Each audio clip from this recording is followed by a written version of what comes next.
Hello and welcome to the Terrace Talk. I had to stop myself for a second because I didn't know whether or not it was going to be Terrace Talk or match preview, but it's going to be a bit of everything. Considering that we've got so many games thick and fast, and that it's very, very difficult to know where we are and what's happening. First things first, obviously we haven't been able to look back. Just as we get one good win out of the way, another one comes. And we haven't got time to look at them, so we're going to have a quick look back at the record-breaking afternoon at Bramall Lane, then the treble-winning defeating of Man City yesterday, and then obviously look ahead to the game of the weekend against Burnley, which is sort of like probably the less attractive of the three home games that we've got in a row. And sort of like that's just in the middle. It's like the party pooper between like the two good games. Yeah, but yeah, we've got to go. We've got to beat these sides. First things first. I'm going to go to you, Max, because your fellow countryman's now got 2-2. Yes, he has, and two very well taken goals. Although the one against City was not as much to do as the one against Sheffield United, but the ball still needs to go in the back of the net. So it was good to see him score, and I think it can only do his confidence a world of good to keep on scoring. I still think he looks a bit like he has a small injury. I don't know. He doesn't look like he's at his 100% like we saw him at the start of the season against Villa. So I'm hoping for him to maybe rest up a little bit now and go again next week. Well, reportedly he's fine because he was asked that by. I'm trying to think. There was definitely one TV crew that asked him the question because he obviously come on.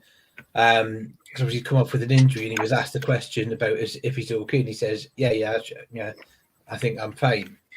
So, yeah, but I still think it looks a bit like something is bugging him. I know they have mentioned a knee injury he picked up, and that's been like troubling a bit. But I don't know. I still think he doesn't look like he's at 100%.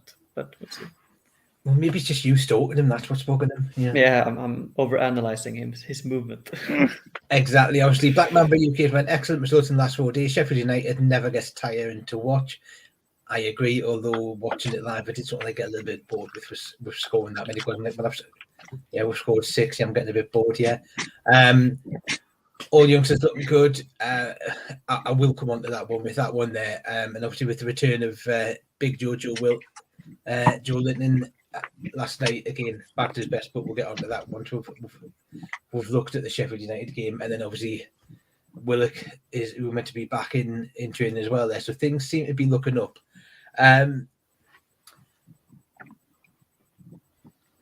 Did the game change on Sunday when Harvey Barnes got injured? I think so, yeah. It's hard to tell. He was only like 10 minutes of the game. 10, 15 minutes, and he's out for the season or the year. I can't remember. No, he's out for a few months. We haven't heard definitively on that, but it for me, and again, like I said, it's hard to do, and you don't know what it would have been like if he'd stayed on the pitch. But for me, it was just when you look at the difference, we didn't exactly look the best. Yeah, and we did seem to be giving Sheffield United a lot of chances early on. Then Anthony Gordon comes on, and to be fair, probably steals the show. Yeah, but I think it's hard to because it was like 10, 15 minutes. He could have grown into the game and it could have been. But of course, when Gordon came on, it was like a much more clearer approach. He was so direct in his running, and it obviously looked like he sparked life into the team, even though it had just been like 10 minutes. So that what a performance from him. Well, we'll go with the first goal, and I'm just going to ask a question. Well, two things. One, was it out? And No. 2, should it have been disallowed for handball? No. I think there's a lot of handballs in. Right. Well, I'm going to go. I'm going to go and probably back Max on that one. No, it didn't go out when the TV. That's for sure. That's for sure. Right. It did not go You out. can see that.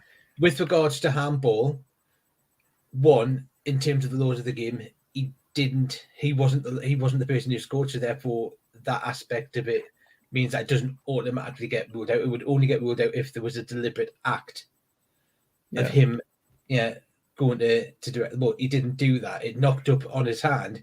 He didn't make any movement to that. I don't even think he made himself any bigger for that. So for me, I think both VAR and the referee got that decision perfect. Yeah. It's penalty later on, maybe less so, but we'll move on from that because whilst we shouldn't be overlooking it, it was poor. Was there a handball by Fabian Shaw in the lead up to the second corner? I can't. I don't remember that. Was it? Well, it was the good routine where I think it got played out to Miggy. Oh yeah, he shot him. Shot at him. Yeah, and then obviously Sheffield United were crying, going, "Well, it shouldn't have been here because it was handball." I'm going to be honest, I couldn't see the hand. I'm pretty sure he held his arms towards his body. Yeah, if I remember. I'm gonna have to watch it back now. I think I put on the group chat so many handballs, but I don't care about the result. But the one thing Fabian did do is he did stick out his back side, to sort of like put off the Sheffield United players now to allow Dan Burn to get the run. Now I'm also going to say I am adamant that if Dan Burn hadn't scored, I think VAR would have looked at giving the penalty for the fact because his shirt was ripped apart. Exactly. So we're looking at that one, and then obviously the third goal came from Sean Long. Well, sorry, came from Sean Longstaff getting fouled. When I first saw it, I thought it was a red all day long. Yeah, when you look at it firsthand. When I've looked at it again, I'm not so sure. What were your views on it? Was yellow the right decision, or should it? I think yellow was right. I mean, even though he's very clumsy in his tackle and is very aggressive, he still gets the ball, and the studs are not like up in that sort of way that you can get the red for. The only thing is that it's the violent conduct of the tackle, but it would be quite harsh to see him get a red for that. That's like an orange card, if anything. Well, bear in mind, I am going to be asking a similar question about a red card later on there, so we'll hold off on those ones there. Now, Jamie Carragher wasn't that impressed with the free kick. What were your thoughts on it?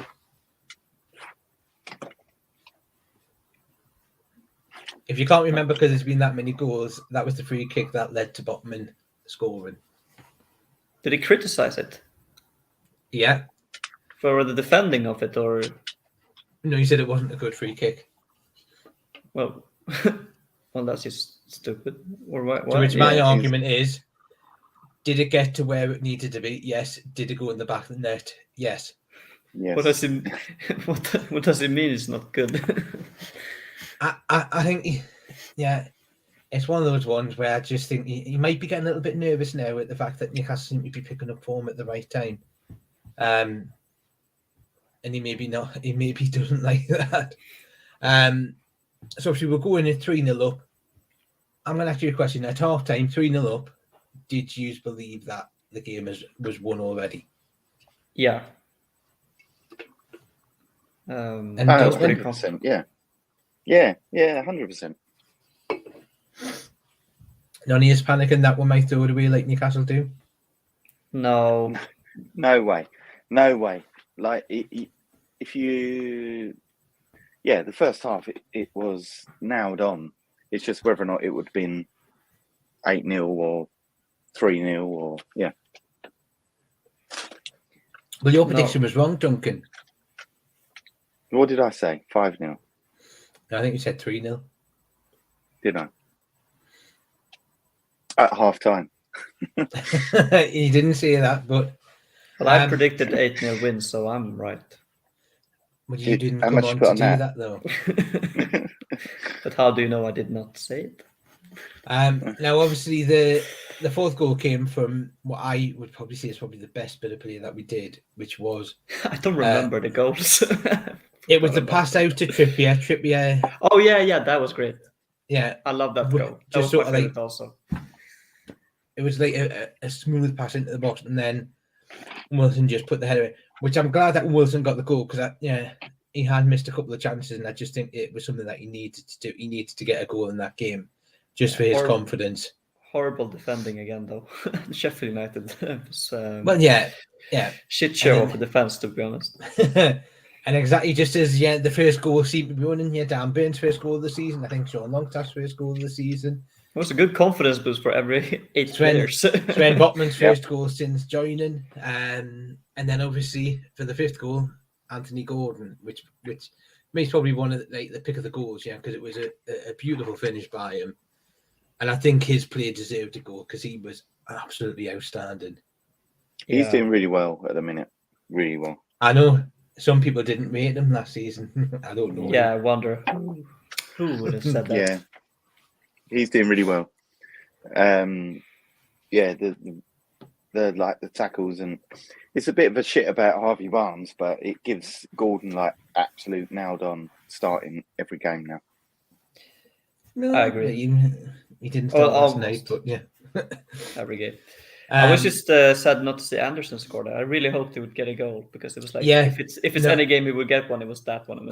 I was the same, but I actually think Anderson's performance went under the radar against Sheffield United. Yeah, I actually thought he was phenomenal with them, the way that he was playing and stuff like that. So he did get an assist though. That's nice.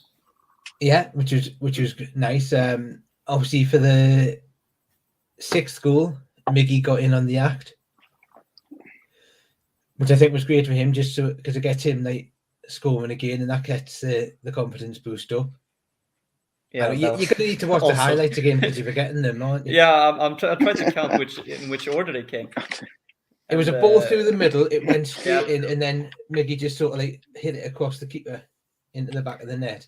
It was through the middle. That was also extremely bad defending. They just stood there like training cones. See, you're forgetting. I've got them in, so as I'm talking through them, I can actually visualize them because I've watched it that many times. Obviously, the seventh goal then came from again bad defending. I think Sean Longstaff probably sliced it. It fell to Bruno, and Bruno put the ball in the back of the net. Celebrated it by putting the ball under his shirt. Saw that. To obviously announce that he's having another baby boy, and then decided that he was going to celebrate by doing the Wolf of Wall Street. By shouting, I'm fucking staying. That was nice. Which was great. I'm going, well, we'll probably guess that, Bruno, but it was, and I think he's getting back to his best as well. Yeah, I agree. We'll move on to it from last night, but he's getting back up to that. And then obviously the final goal. I remember that one. I think it was. But to be fair, it was probably the easiest out of them because it was just sort of like a poor back pass. Isak. The one thing which I did love was the fact that Isak just sold the dummy to the Sheffield United defender. Probably still sliding now. Yeah. And just it was great. And like I said, it's the confidence boost for everyone. And I think Newcastle fans were probably set there because I was actually expecting quite a tough game because I'm thinking, well, look, they actually took Man City, quite far in that, and they were quite up with that. So I was expecting a really, really hard game. Yeah, I was expecting something like a Brentford type game. We're going to sit low and we're going to have trouble attacking, and they're going to counter us maybe. But that didn't turn out to be the case. But in fact, I think the best thing I think we're 6-0 up at the point where he decided, and he went, I know what I'm going to do. We're 6-0 up. I'm going to put Tonali and Isak on. That was just bullying. I know, and it was just it's like the Simpsons meme. Yeah, stop it! They're already dead. It was just like that's really that mean. It was just to get the minutes under the belt. It was just like, do you know what? Go on, have a run about, have a kick about, do what you want to do. That's fine. Now, obviously, running into that probably helped with the confidence boost as we came into the game last night. did you expect as many changes as you saw? Because he did make 10 changes. No, I Wasn't didn't expecting that many that. changes, and I think Livramento was really good. I think Dummett was really good for a geezer who's been around for a long time. Yeah, and Isak was obviously really good as well. Well, yeah, obviously that's the one. Not only was he good, Paul Dummett, but he even made sure that he got a tackle in on Jack Grealish, which again just Smashed makes it even better. Yep. Obviously Max's favourite players in there as well. Yeah. When you look at that, I am just going to see. We'll just show this there, just because penny for Pep's thoughts. I also love the fact that as soon as Pep got his yellow card, the chant around the stadium was, "And I like it, whoa, whoa, whoa, here we go, Yeah. whoa, Eddie Howe and Jason Tyndall," and like everyone's going up for it, and I'm just saying, yes, come on, this is it. Well, I love the fact that the Jews now got a song. It's like they deserve it, yeah, and we can't separate them because they've got to have that song together. Yeah. I'm going to say in the first half, and it's hard because I don't really want to criticise youngsters, but I actually thought Lewis Hall was out of his depth. I think he's not fully fit yet, to be honest. He might not be, but I just thought you're out of your depth, and to be fair, it's not fair on you to be having to do this. Again, Paul Dummett, outstanding. Like, you wouldn't think that the last game he played was 13 months ago, and that was away at Tranmere.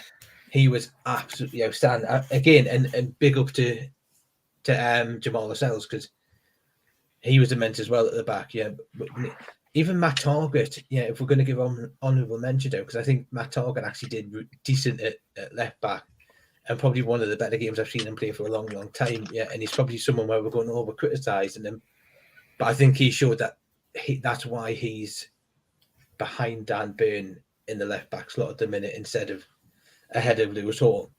I don't think it worked with Lewis Hall and Lewis Miley in the midfield as well, because I don't necessarily think it was the game for them. If you're going to play them, don't play them against the treble winners. Because I didn't notice. I will say I think Miley did better out of the two, and maybe a little bit hard for him to come off. But I think it was just the fact that Eddie Howe looked and went, "Do you know what? We need to make those changes." Big Joelinton was back to his best and looking unreal. Like, you watch that game and you're going, "Yeah, this is the Joelinton of last season. He's back to his best in absolutely stunning form." Tino Livramento, for me, he got the award, and I've got to say well deserved, because he was absolutely outstanding, and he deserved it. Yeah, for him to make his home debut against a side like Man City, regardless of the players, because they still have some decent young players in that, and to do what he did, I just thought it was a phenomenal performance from him. And obviously he got that tackle in, I think it was in the second half, where he just got that tackle in to save, where otherwise it probably would have been a goal. So big up to him. Yeah, probably got Trippier a little bit worried, because he's probably looking at that going, "Oh Christ, am I going to start on?" Because it was, and Trips and Robbie go, "Well, maybe I need to move to left back now," because that's what we paid the money for, and that's what we're seeing. Do you know what? If that's who we've got as a backup right back, I'm not worried. I totally agree with what you're saying. I think we should play Livramento, and as much as I love Big Dan Burn, I think you've got to drop him and stick Trippier on the left, haven't you? Don't know, but we're playing that many games. We are going to have to rotate. I did say in the first half, I said, "Look, we need to take Lewis Hall off," and for me, I would bring Anthony Gordon on, because I actually looked and thought, look, that Rico Lewis is getting far forward far too much for my liking, And I mean, you need someone like an Anthony Gordon on that wing who's just going to maybe make him question himself to whether or not he's coming up as much, because he knows that he's got someone with the pace of Anthony Gordon on there. That did happen because when they were doing the warm up at half time, I looked and I went, Anthony Gordon's not there. That tells me one thing I didn't notice, because again, I wasn't really focused, was that Bruno wasn't there as well. When those two came on, whether or not it was a plan by Eddie Howe, whether or not he admitted, look, I've made too many changes by him making those in, but those two came on, and I think those helped change the game. Bruno, for me, was back to his best. He was picking up the balls, really, he was getting into space, he was getting the passes in there. Like, really, really good. And I'm going, go on, Bruno. Yeah. We'll talk about Anthony Gordon. It's a clip that I think the club shares it, but I absolutely love it. Is Anthony Gordon running 40, 50 yards and making that tackle? It's like, that's what you want to see from the players. I think he even got applauded by Pep Guardiola for that challenge. Because he ran that far, he got the ball, and that's, again, lifts the crowd up. Isak, closing down after the ball and kicking it out for a throw-in. That got the crowd up, These are the things where it does get the crowd up, and it does just sort of like give that boost. Again, Big Joe made a big part of it for Alex to just tap it in the back. It wasn't that easy. It wasn't that easy because others may have fluffed it. But putting it this way, was it a typical game of two halves? Yeah, I'd say the first half was incredibly boring. I watched it and I almost fell asleep because City has passed the ball round, didn't go anywhere. Got one shot on target that Pope saved, and then nothing really happened. I agree with you. Lewis Hall looked a bit out of shape. To be fair to him, he got switched around. He played left, center mid, left wing, and left back during the whole first half. He had some nice touches. He looks like he's a good player. I just think he needs more time. Same with Lewis Miley. I think it didn't do anything bad, but it was just the wrong kind of game. It's a hard game to sort of show yourself up with what skills you have. But as you said, in the second half, when Gordon and Bruno came on, immediately you can see the tempo switch. I watched the second half back today in the afternoon, and you could just see how much they just attacked them and went at City. And all in the first few minutes, I think we want to throw in high up on the pitch, and just kept the pressure going from there. And the goal for me was really beautiful because you have Paul Dummett passing it to Lascelles. Lascelles passing an incredible good pass between the lines of their midfield and back line to Jacob Murphy, who takes it on the half turn in the space in between, passes it to Joe Linton, who takes the ball, carries it across the whole back line, and then cuts it back for Isak. Would you ever see Lascelles, Murphy, and Joe Linton do that 2 years ago? That you'd never believe they'd be able to do that, especially with Lascelles and Murphy.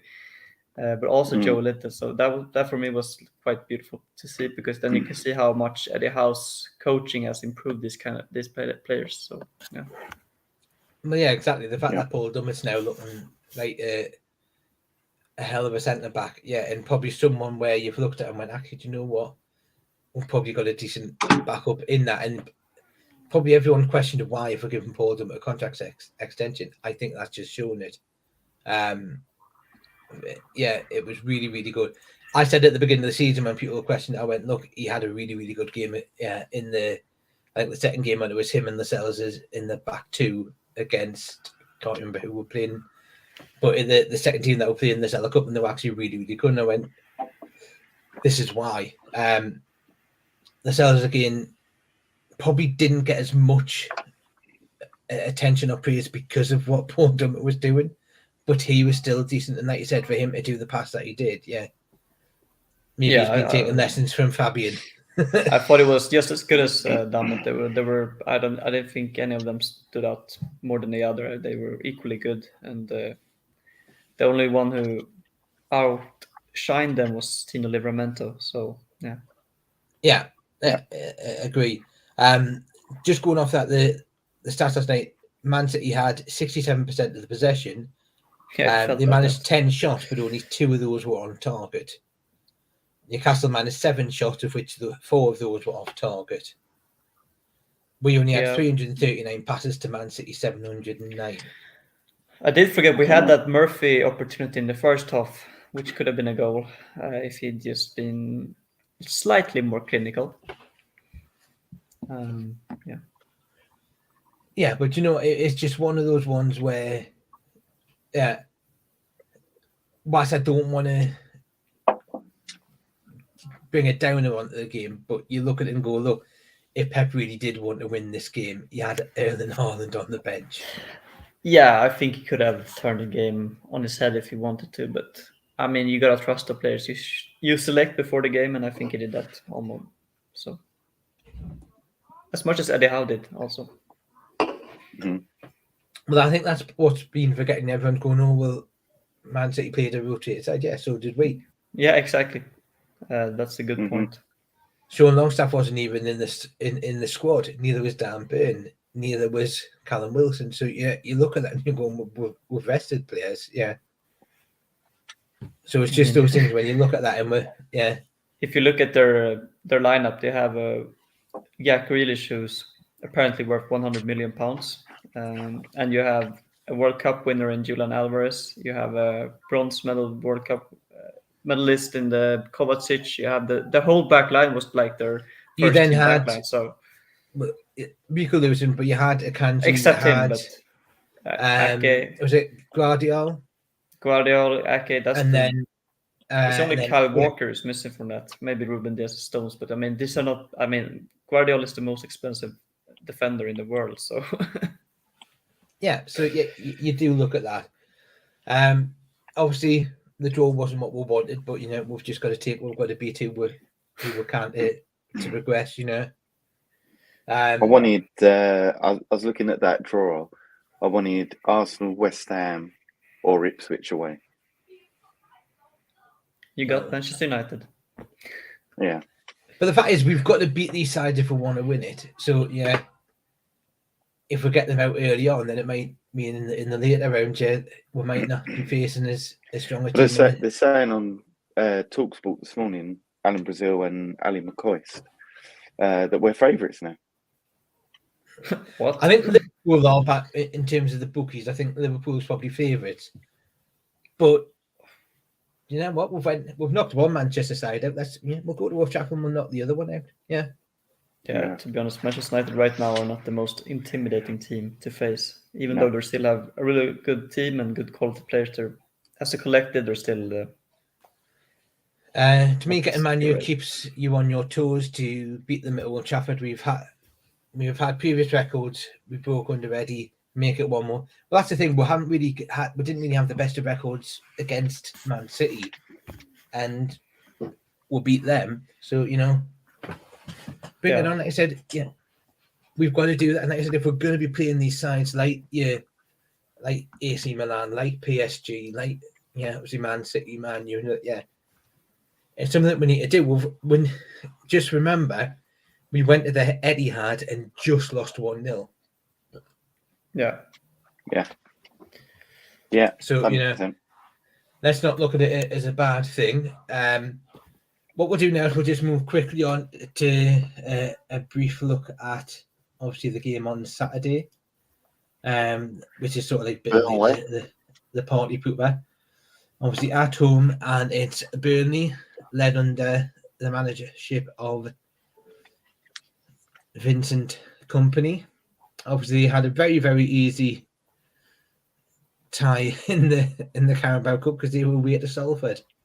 So a 4-0 win there, but obviously they've lost 1-0 to Man U, drew 1-1 with Forest, and lost 5-2 to Spurs. They haven't got a win in the Premier League. Is it likely to continue against us? Yeah. Do they have? Well, here's the main question for you as well. Do they have any threats in their side that you think could cause us problems? No. I'd say maybe because they have a style of playing they haven't really come off yet, but they they stick to it, and I think if you get sloppy, they're gonna punish you. But I don't really. They don't have a really good striker though. So, but they're a good coach team. That's my point. And I think maybe Sander Berge is in terms of a player, is probably one that you watch out for. yeah, because their striker got a red card, right? Lyle Foster, he got a 3-match ban for a straight red. Yeah, but obviously, I think Sander Berge is probably one that you'd probably look at. Jay Rodriguez, I know he's getting on a bit, but he's probably still okay on that. Getting on a bit. How old is he? Younger than you, Duncan, so we'll just put it there. Now, is it a one where, do you think this is a game where realistically we could see a slip up? Like, yeah, everyone's expecting us to beat them. Maybe, but it's at St James's Park.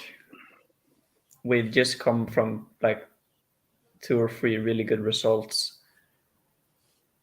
My guess is that we will win, but I still have that, like, as a Newcastle fan, you always have that doubt in your back of your head. It's always like, it doesn't matter which team it is. It's always, maybe we might lose this game. We might lose this game. It's always like that. So I don't know.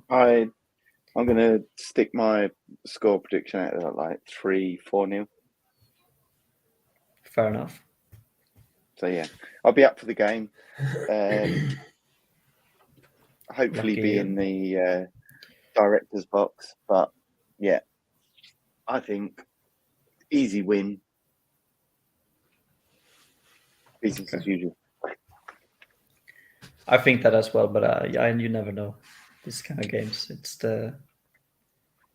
Here's a question for you. Do you think Eddie Howe will put the strongest line out against Burnley, or do you think he'll keep a couple of players back, knowing that we're facing PSG? It's squad rotation. Tuesday or Wednesday we would. Wednesday, hopefully. Yeah. Okay. I think he will put out the strongest team. And then hoping maybe that he can rotate, like in the 60th minute, take off some players. I think we might see Joe Linton on the bench, considering that he played 90 minutes. Yeah. So I think we might see him on the bench. Longstaff may come back in. I think the same team against Sheffield, that started against Sheffield United will play, but except Barnes then. Yeah, well, yeah. That's the one thing with Eddie Howe, we don't know. Yeah, no one knew that Joe Linton was back in training, really. And apparently now Wilson is feeling his hamstring and Botman is feeling his knee. Everyone is feeling something apparently, so you don't know. Yeah, they'll all do that, but He's a liar though, Eddie. He lies to us all the time. Oh yeah, of course he does. Yeah. Oh, I don't know about Joe Linton. Yeah, he then comes strolling down. 90 minutes. That was a shock for me as well, because I was thinking, no, Joe Linton will probably be on the bench or something. Then he started, but no. Yeah, I watched the full game and say, yeah, this is Joe Linton back to his best. It was like, yeah, you could see that that injury he had before obviously hurt his game, and now when he have fixed it, he looked like his usual best. I forgot how good he was. It was just amazing to see him barging into people. He's stealing the ball from everyone. Is beautiful. It was really, really good, and yeah, roll on the good times. Yeah, it's sort of like I want them. Like, can we just skip Burnley? Can I go straight to PSG if you don't mind? Are you both at that game? Do you know? Or yep. Oh yeah. You're so I'm driving up Saturday 5 a.m. and then home Sunday and then back up Wednesday. Yeah. And I've got my Eurostar booked for PSG away as well. And I'm going to West Ham away as well. Just because I know Max probably won't. Yeah, he won't get to hear this live in the stadium, and just because, We won't do. Yeah, You have to film. You have to film something for me when let's get ourselves in the mood. Let's get ourselves in the mood.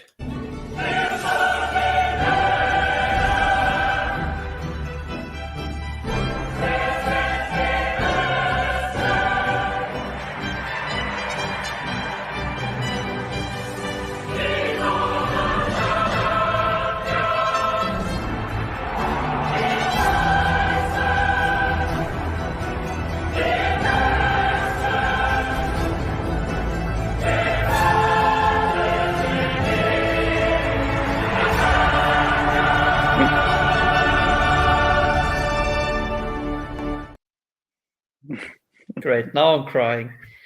Yeah. See, that's the thing. It's different hearing it now. Hearing it back at St James's Park for the first time in like over 20 years. It's going to be an exciting thing. I was there for the last game against Barcelona. I went 22 years ago. Oh wow! How old are you, Max? I'm 21, so I wasn't. So you weren't even. No way! I should have been. It was 2002, right? 2003. Because I'm born 2001. We lost against Barcelona, so maybe it was the first time we played Barcelona. I might have been 2 years old, but yeah. Yeah. We also know what's going to happen if Alex Isak scores the winning goal at St James's Park, don't we, Max? Yeah, the Swedish media outlets are gonna go crazy. And someone else.